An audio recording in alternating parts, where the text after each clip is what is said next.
pourquoi tu ne t'aimes pas. 5 actions puissantes à implémenter maintenant. Hey! Bienvenue à toi sur ma chaîne, je m'appelle Seili, ta coach et experte en autonomie affective pour t'aider à avoir des relations épanouissantes. Mais avant de te transmettre mes astuces et mes pépitas, je vais te demander une petite chose. C'est de mettre un gros pouce bleu, un gros like, parce que cela me permet de savoir que ce contenu t'est utile. Comme ça, je ferai d'autres vidéos autour de cette thématique. Partage-moi également tes idées de thématiques dans la zone de commentaires. Abonne-toi à la chaîne afin de recevoir toutes mes pépitas directement sur ton téléphone. Active la cloche. Gling gling, gling gling. Parce que si tu ne le fais pas, YouTube ne te préviendra pas de la sortie de mes prochaines pépitas que tu risques de rater. Et cela serait fortement dommage pour toi. Je te propose également un bilan gratuit 100% personnalisé, anonyme et confidentiel dans lequel figure ton cadeau à l'intérieur. Pour recevoir ta surprise, il te suffit d'aller dans la zone de description juste en bas et de cliquer sur le lien. S'aimer, c'est un mindset. S'aimer est un état d'esprit. S'aimer s'apprend. Si tu ne t'aimes pas, c'est normal, je te rassure. Pourquoi? Parce que personne ne t'a appris, et ni à moi également, à me valoriser en tant que femme. Personne t'a appris également à te valoriser en tant que femme. Donc c'est normal que tu t'aimes pas. Personne ne te l'a enseigné. Forcément, tu es la cible d'Instagram, des publicitaires, des marketeurs qui vont te dicter un standard de beauté comme référence. Comment? En te mitraillant d'images subliminales. Des études réalisées dans les universités d'Arizona et du Montana ont démontré que les images très séduisantes dont les publicitaires, les magazines, Instagram, etc. te bombardent, te rendent plus exigeante à l'égard de ton physique et du physique des autres. Si tu n'as pas grandi dans une famille dans laquelle on ne t'a pas appris à te valoriser ni à t'aimer, forcément, ça sera hyper compliqué pour toi. Pourquoi? Parce que tes parents ne peuvent pas t'apprendre ce qu'ils ignorent. Cela relève de l'incompétence inconsciente. En revanche, il en va de ta responsabilité d'apprendre à t'aimer par le biais de l'autonomie affective. Lorsque tu étais petite, tu ne possédais pas les clés de l'autonomie affective. Tu dépendais de ta famille. Mais aujourd'hui, tu es une femme. Tu es une femme responsable. Et tu as cette capacité d'effectuer ce travail pour apprendre à t'aimer enfin. Parce que la clé de la réussite passe par l'amour de soi. Tout commence par toi. Et apprendre à t'aimer doit être ta priorité absolue. En suivant les dictats de la beauté, en répondant aux exigences des autres, tu risques de te détruire. Pourquoi? Parce que la mode change tout le temps. Et tu risques de dénaturer également et de travestir ce qui te différencie des autres femmes. La société te fait croire que ta beauté dépend de ton physique, de ton tour de bonnet de soutien-gorge et également de ton poids sur la balance d'une valeur, donc d'une donnée chiffrée. Alors que tu es bien plus que cela, tu es bien plus qu'une enveloppe charnelle. Lorsque tu tentes de te valoriser, tu es considérée comme une femme qui est imbue de sa personne. Lorsque tu te sens bien dans tes baskets, tu es considérée comme une femme présomptueuse. Lorsque tu es fière du parcours que tu as accompli dans ta vie, tu es considérée comme une femme vaniteuse. Lorsque tu as confiance en toi, tu es considérée comme une femme présomptueuse. Et je pense que ça, tu as dû le remarquer. Et beaucoup de femmes font l'amalgame entre l'arrogance et la confiance en soi, qui sont vraiment deux concepts totalement différents. Parce que l'arrogance, c'est quelque chose qui est basé sur des insécurités. Alors que la confiance en soi, c'est basé sur des fondations solides. Et c'est quelque chose qui se travaille, qui se nourrit, qui se cultive au quotidien, qui se développe. Alors que l'arrogance, c'est quelque chose qui est instable. C'est comme du vernis. Tu vas le gratter comme ça et derrière, il n'y a rien. Or, vu que la confiance en soi, c'est quelque chose qui demande du temps, c'est quelque chose qui est solide, qui est stable, d'accord? Qui se travaille. Et beaucoup de femmes n'ont pas confiance en elles parce qu'elles ne travaillent pas tout simplement. Et dès lors, elles vont voir une femme qui se sent bien, forcément cette femme se la pète. Forcément, cette femme se la raconte. Alors que cette femme-là les renvoie à leur propre miroir. À leur miroir, en fait, d'insuffisance, de défaillance au niveau de la confiance en soi. Parce que tout le monde est notre miroir. D'accord? Si on n'aime pas quelque chose chez quelqu'un, généralement, c'est qu'on ne l'aime pas chez nous. C'est quelque chose qu'il faut travailler. Absolument.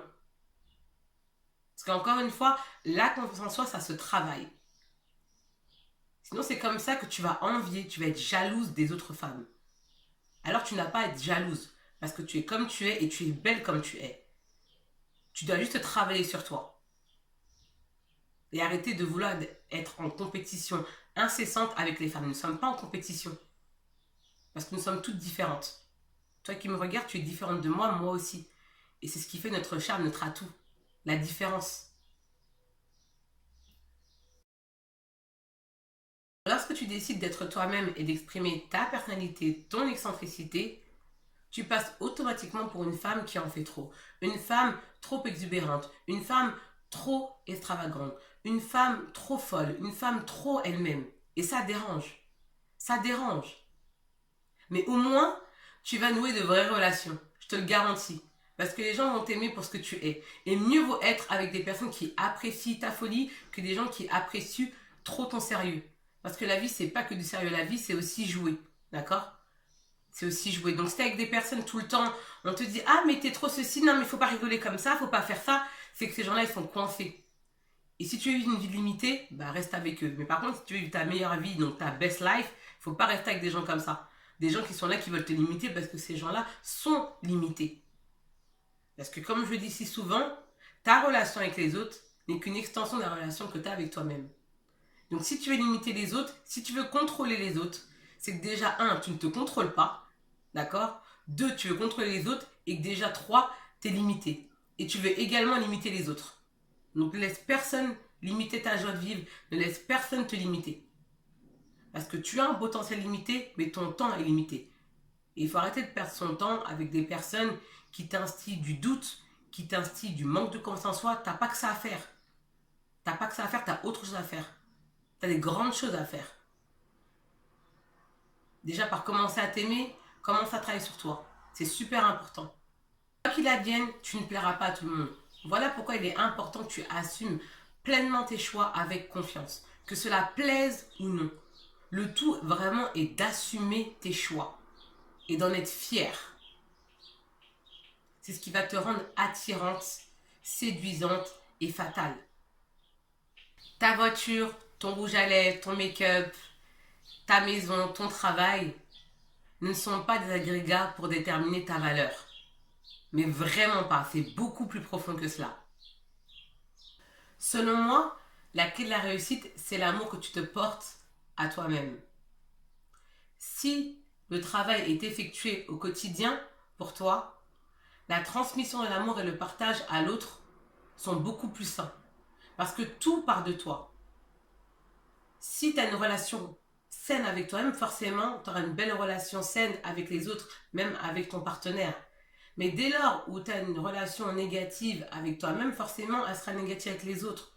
Donc c'est pour cela qu'il est important que tu puisses apprendre à t'aimer, à travailler sur toi. Et cela passe à travers l'autonomie affective et un travail abyssal. Dans cette vidéo, je partage avec toi 5 actions puissantes à implémenter maintenant pour t'aimer. Premier point, il va falloir que tu te crées une image positive de toi. Toi et moi, nous n'avons jamais vécu dans un monde avec autant de possibilités. Donc aujourd'hui, tu ne peux pas t'asseoir, regarder ma vidéo et dire « je suis moche, je suis pas belle ». Non, ce n'est pas possible. Si tu ne te sens pas bien avec toi-même, il va falloir que tu investisses sur toi. Pourquoi? Parce que tu es le meilleur actif. Tu es la ressource la plus précieuse. Et tu dois oser investir en toi. Tu dois oser miser sur toi. Et pas rester dans ce marasme, dans cette négativité. Donc si tu dois investir, investis. C'est hyper important. Ce qui va te permettre de te sentir bien avec toi-même et par ricochet avec les autres. Donc crée-toi une image positive. Parce que l'un des plus gros problèmes de la femme, c'est vraiment l'estime de soi. Et en travaillant sur ton image, forcément, tu vas te sentir belle. Et c'est là où je veux en venir, te sentir belle. Et une fois que tu te sens belle, mais tu as un vrai bulldozer. Ça y est, tout te sourit. Parce que tu te sens belle et tu te sens confiante. Et ça, c'est quelque chose qui est primordial pour une femme. Donc, travaille sur ton image. Si tu ne sais pas t'habiller, il y a plein de choses à faire que je vais aborder dans les prochains conseils. Deuxième point, définis ton style vestimentaire qui matche avec ta personnalité et non la mode. Tu dois avoir ton propre style vestimentaire, créer ton propre standard de beauté. Et arrêter de suivre la mode comme tout le monde en mode bé, bé, parce que tu n'es pas un mouton. Tu dois avoir ton propre style qui te définit parce que ton style vestimentaire est une caractéristique de ta personnalité que tu renvoies aux autres. Donc tu dois travailler dessus. Et le charisme passe à travers ton style vestimentaire. Donc si tu ne sais pas comment t'habiller, si tu ne sais pas porter des vêtements, ce que tu peux faire, c'est d'aller voir un coach en image. N'hésite pas à investir. Si tu penses ne pas avoir de goût, va voir des gens qui sont experts dans ce domaine. N'hésite pas à investir. Parce qu'il s'agit de ton image et tu vis qu'une fois. Et ta vraie vie commence dès lors où tu comprends que tu n'en as qu'une. Tu n'en as pas deux. Tu n'as pas deux vies, tu n'en as qu'une. Donc si tu dois investir, investis. Va voir un coach. Si par exemple tu ne sais pas te maquiller, va voir un expert en maquillage. Il n'y a pas besoin de mettre une tartine. Tu vois. Mais le maquillage, c'est sympa. Pour moi, le visage, c'est très joli un visage sans maquillage. Mais un visage sans maquillage, c'est comparable à une toile vierge. Et en mettant des couleurs, ça égaye. Tu vois, en mettant un petit rouge à lèvres rouge, en mettant un mascara, ça égaye, c'est joli. Pas besoin d'en mettre une tonne, mais c'est sympa. Avec le style vestimentaire qui va avec, qui définit ta personnalité, mais vraiment ton style à toi. Après, tu seras canon. Tu seras canon parce que tu auras ton propre style. Et quand on va te voir, on va dire, mais ça, c'est son style à elle. C'est pas le style d'un tel, un tel, un tel. C'est important d'être original, d'avoir son propre style à soi. Troisième point, fais-toi des compliments. C'est hyper important que tu fasses des compliments. Pourquoi c'est important? Parce que bien souvent, tu es une femme qui s'attache aux compliments des hommes pour se sentir bien ou les compliments des autres.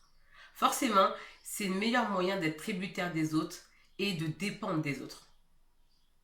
Si déjà, toi, en amont, tu fais des compliments toute seule, tu n'auras pas besoin des autres pour te sentir bien. Parce que toi, déjà, tu le fais toute seule. Et il est important que tu te crées cette liste d'adjectifs qualificatifs toute seule. D'accord? Je ne vais pas te dire les adjectifs que tu dois utiliser parce que je veux que ça soit unique, que ça soit toi qui le fasse.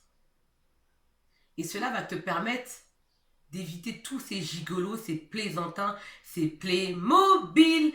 En avant les histoires abracadabrantes, des histoires incroyables. Tu vas éviter tous ces gens-là, tous ces plaisantins, ces manipulateurs, ces mythos.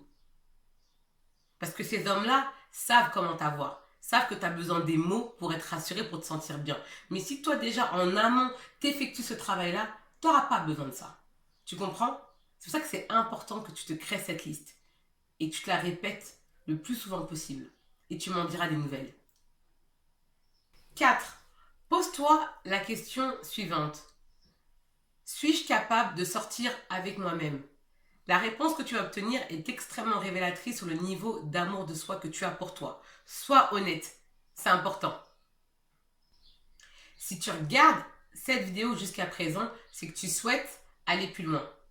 C'est pour cela que je te propose un bilan gratuit, 100% personnalisé, anonyme et confidentiel, dans lequel figure ta surprise, ton cadeau à l'intérieur. Pour recevoir ta surprise, il te suffit d'aller dans la zone de description juste en bas et de cliquer sur le lien. Et sache qu'en une séance de coaching, toi et moi, on peut révolutionner ta situation. 5e point, tu vas prendre une feuille et tu vas noter ceci. Comment te décrirais-tu? Utilise 5 adjectifs qualificatifs pour te décrire. Ensuite, tu vas demander à 10 personnes qui peuvent être des amis, des collègues de bureau ou des connaissances, etc. Et tu vas leur poser la question suivante. Quelle image tu leur envoies? Ensuite, tu vas prendre tes réponses que tu vas collationner à les leurs. Cela te permettra de savoir si la perception que tu as de toi est connexe à la leur. Et tu verras si tu vas devoir effectuer un travail. Si par exemple, tu es une femme déterminée et que personne ne le perçoit, c'est peut-être que tu l'exprimes pas assez. Et cela va te permettre de t'améliorer. Parce que oui, tu es une femme individuelle, donc tu es une entité individuelle, mais tu te développes également au travers des capillarités sociales. Et je tiens à préciser une chose. Le plus important, c'est ce que tu penses de toi-même. Ce n'est pas ce que les autres pensent. Mais dans ce travail-là, ce qui est intéressant, c'est que ça va te permettre de savoir quelle image, quelle est la perception que les autres ont de toi. Ainsi, tu pourras collationner et comparer. Et comme ça, tu pourras réajuster les choses. Laisse-moi savoir dans la zone de commentaires ce que tu as pensé de la vidéo. Parce que ton commentaire est important pour moi. Il me permet d'améliorer mes prochains contenus. Mets-moi également un gros pouce bleu, un gros like. Parce que cela me permet de savoir que ce contenu t'est utile. Comme ça, je ferai d'autres vidéos autour de cette thématique. Partage-moi également tes idées de thématiques dans la zone de commentaires. Si tu es nouvelle, bienvenue à toi sur la chaîne. J'espère que tu te sens bien et que tu apprends plein de choses. Abonne-toi à la chaîne afin de recevoir toutes mes pépitas directement sur ton téléphone. Active la cloche. Gling gling, gling gling. Parce que si tu ne le fais pas, YouTube ne te préviendra pas de la sortie de mes nouvelles pépitas que tu risques de rater. Et ça serait fortement dommage pour toi. Donc active la cloche. J'en suis sûre que tu as une amie à qui cette vidéo peut faire du bien. Donc partage-lui. Quant à moi, je te dis à bientôt pour de prochaines pépitas et je te dis ciao! Bye bye!